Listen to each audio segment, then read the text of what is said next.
What Ike Allen and Andy Anderson have created at AVAIYA is what the world needs.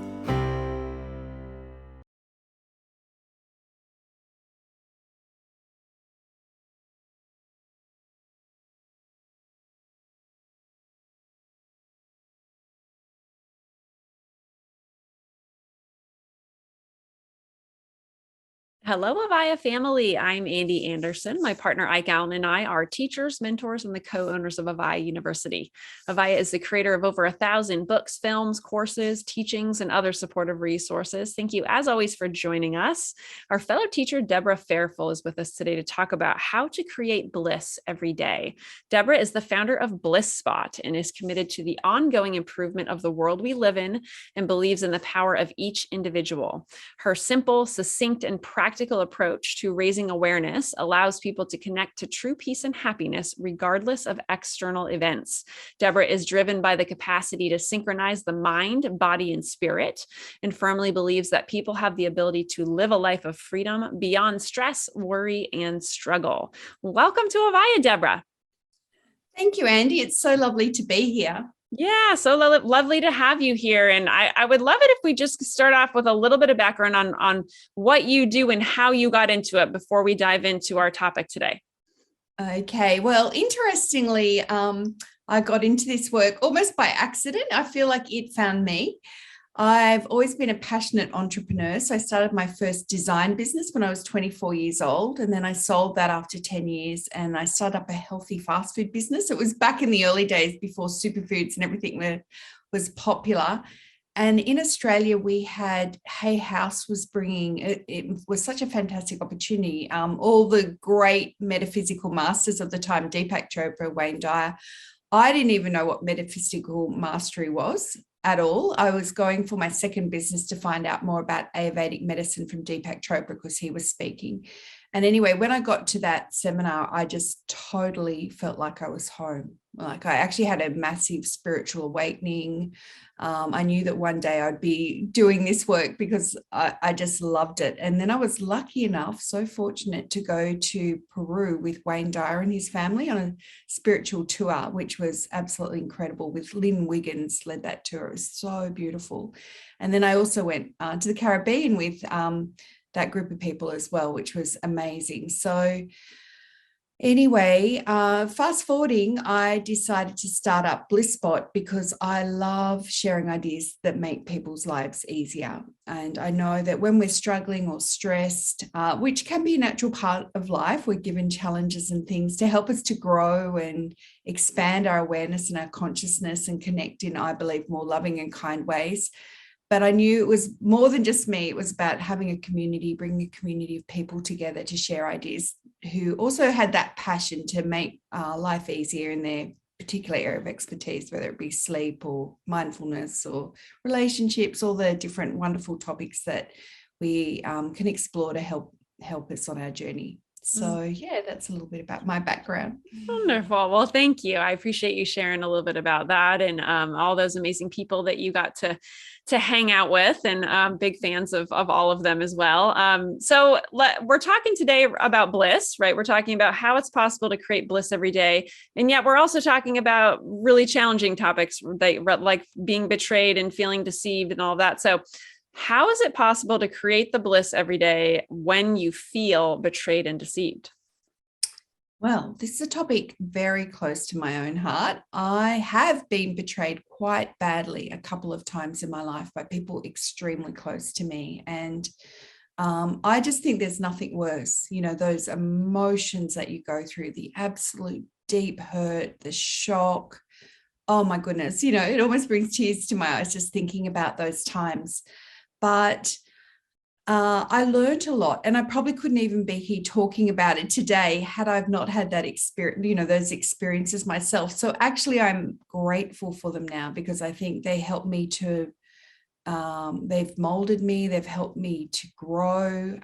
And now I actually see them as a gift in strange wrapping paper, although I definitely did not see it at the time, But so it is definitely possible to feel bliss every day, even though you've been betrayed. But I think I would say you need to give yourself time, like there's this great big movement about forgiveness, which I'm a massive fan of myself. I think forgiveness is really important because when we hang on to things, we build those emotions get stuck in us and they can actually even create disease over a long period of time. So I think forgiveness does help us to move on and flow. But when you've initially been betrayed, it's usually just the shock. You're in such terror because you can't believe that somebody maybe you love so much or somebody so close to you has hurt you in that way. I think you need to give yourself time. Don't on day one think, I need to be peaceful, feel peaceful and forgiving right now, and I need to have a great relationship with that person. I need to be the bigger person, take the high road, because that's really hard, and that's actually not being very kind to yourself, putting all these pressures on yourself. So I would suggest just processing your emotions. I think that's really important. Acknowledging how you feel, and we might talk a little bit more about that later. And just recognizing that forgiveness can take time. And really what I found helpful was really going inward and tuning into my body and confronting how I feel. And your body is the most incredible, marvelous tool on returning you to your natural state of peace and happiness. But what happens is sometimes we resist how we feel because we don't want to feel like that. I mean, who wants to feel so hurt that they just want to get in bed and be under the doona for days on end crying, because that's how you feel at the actual time. So I think it's really important to listen to your body and to flow with your feelings rather than say, well, I don't want to feel hurt. I don't want to feel angry. I don't want to feel sad, because when you start to resist those things, you get really tense and you're holding it all in, and that takes so much energy. And you might be in a situation too when you're betrayed really badly, but you have to put in a brave front in certain instances. Like it might be at work. You don't want to go out and it might not be appropriate to let everybody know. You might only want to let a few people in your inner circle know who are going to be there for you and help you on that healing process. So you might have to use your energy to put on that brave face in certain situations, but in your own private times or with your trusted group of people, it is actually totally acknowledging how you feel and going with that. And I think what helped me over time was taking a philosophical approach, seeing, everything is as it's meant to be, even though it's hard to see it in those moments. But when we can kind of step back and almost observe ourselves and think, well, people are acting in this way, and even though it might be very painful, it is actually helping my growth and development. So seeing it as a silver lining, but you don't need to see that on day 1 or day 10 or even in the first 6 months. And that might be a year or two later on down the track. But even when it was happening to me, I did know that. I knew that it was a gift somewhere, but I just wasn't probably ready to face that or say that at the time. And the other big thing I would say is betrayal and a deception are an incredible opportunity because of the depth of the hurt and the feelings to really train your mind and your body for inner peace. And that's an incredible gift. Yes, because sometimes those depth of emotions, it's sometimes like how low or deep you go, also helps you transform and transmute into deeper states of peace and calm and happiness over time. Mm-hmm. Yeah, thank you. I appreciate you sharing a little bit about your personal journey, having gone through some struggles like these, and obviously acknowledging our feelings and not thinking that they're, on day 1 or day 2 or day 30, right, that you're going to immediately, right, like be super happy and peaceful, right? So you mentioned it's an opportunity to train yourself to find that inner peace. I'm curious, could you share a little bit more about what that looks like for people? Yeah, so the first thing to do is usually with betrayal and deception is you get very strong emotions.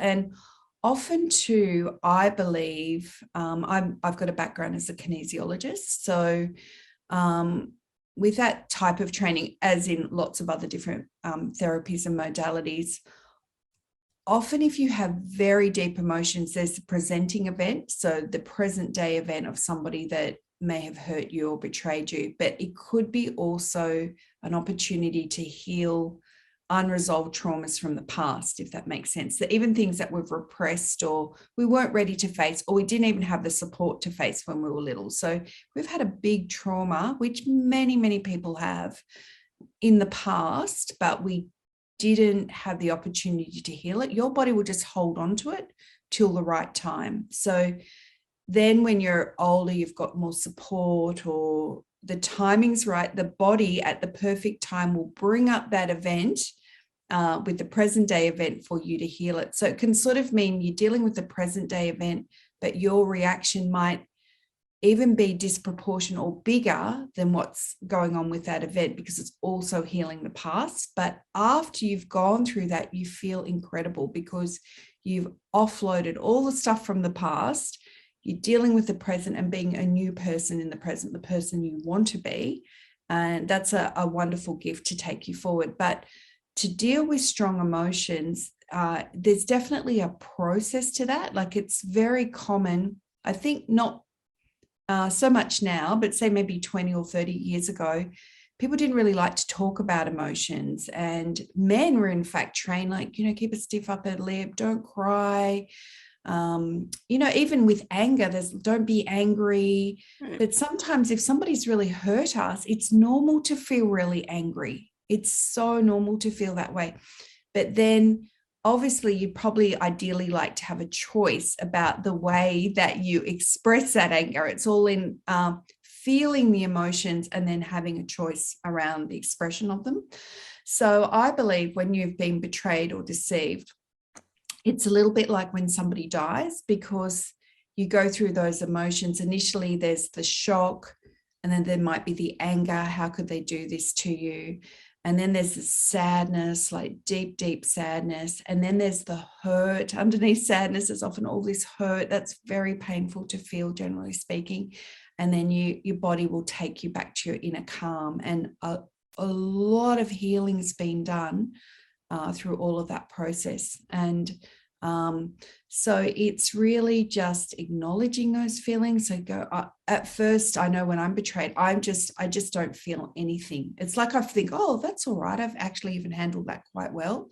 And then later on, it could be in the middle of the night, all the feelings come welling up as to how you actually really do feel. So if you feel angry, just acknowledge it. Like, that's normal. That's normal that you would feel angry and hurt, but you might choose to write it. You might not choose to go and actually yell at that person and get it all out. Or, I mean, in very severe situations, people will be violent, or because they're not controlling their emotions. So you would write it out. You would talk to a friend, express how angry you feel, find ways in which you can safely express and feel those feelings. And then if you feel sad, just let it all out. Like, just cry. Tears are so healing. They're so beautiful. They're so healing of anger as well. So just cry. And often you'll feel like you might be crying a lot for a past trauma too. Just letting that go. That's a beautiful process. And then the hurt, it's usually just observing that hurt. That's hard. You might even feel it in your heart. And you're actually making the transition from where you're thinking about it a lot in your head, getting to how you really feel about it in your body, just observing it. So you might do that. I've got different processes where I observe things. So I might be in a meditation pose. That's quite powerful, I think, because you really go inward and you're very present with how you actually feel. So I feel when you're feeling emotions, it's very helpful to shut your eyes, because often if you've got your eyes open, you're a bit distracted and you're not totally present with yourself. So you shut your eyes. There is a philosophy which I do believe in too. If you sit with your spine straight, it's connecting you a little bit more with the great big universal intelligence. When you're lying down flat, it's a bit of a different process. So if you can sit up, or you can even do a standing meditation if you prefer, and just tune in, feel those emotions. Hurt is in a way a good one, because it sort of means you're getting pretty close to the end. You're getting pretty close to your peace. So feeling that hurt, and then go back to a time before you felt like that, before the hurt occurred, when you were. So if you consciously take your energetic body there. That's very powerful because it's now like you're achieving emotional mastery. Those emotions aren't controlling you. You're controlling them. You're observing them. You're feeling them. And then you're going, okay, hurt, I'm feeling you, but now I'm making a choice to go back to a time where I didn't feel like that, because you're not actually a hurt person. You're not a sad person. That's not your true state. Your true state is always wise, intelligent, kind, peaceful. That's the true you. And so you're going, well, even though this situation occurred, that's not the real me. And I'm making a choice.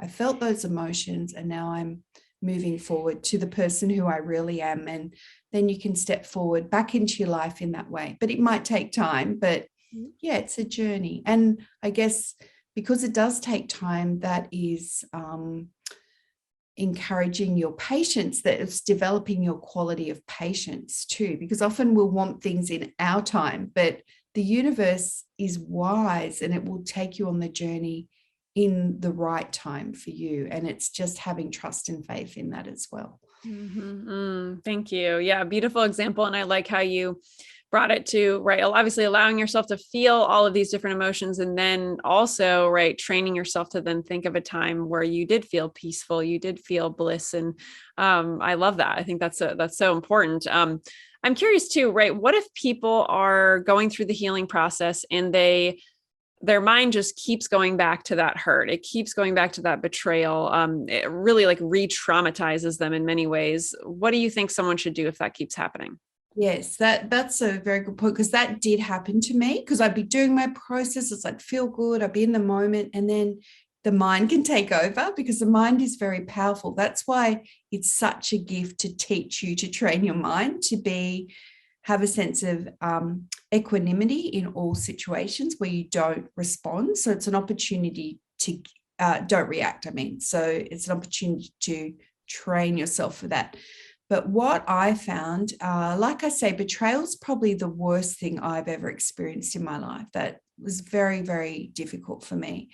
So the most helpful tool for me was to create a beautiful vision for myself and really get my mind to focus on that beautiful vision rather than the one element of my life, which was betrayal. Because when you're betrayed, it can sort of be like a blanket that overshadows all the other incredible things in your life. So I'm a very visual person, so you can do this in your own way. And I'm going to share with you my example because it really was the thing that totally helped me.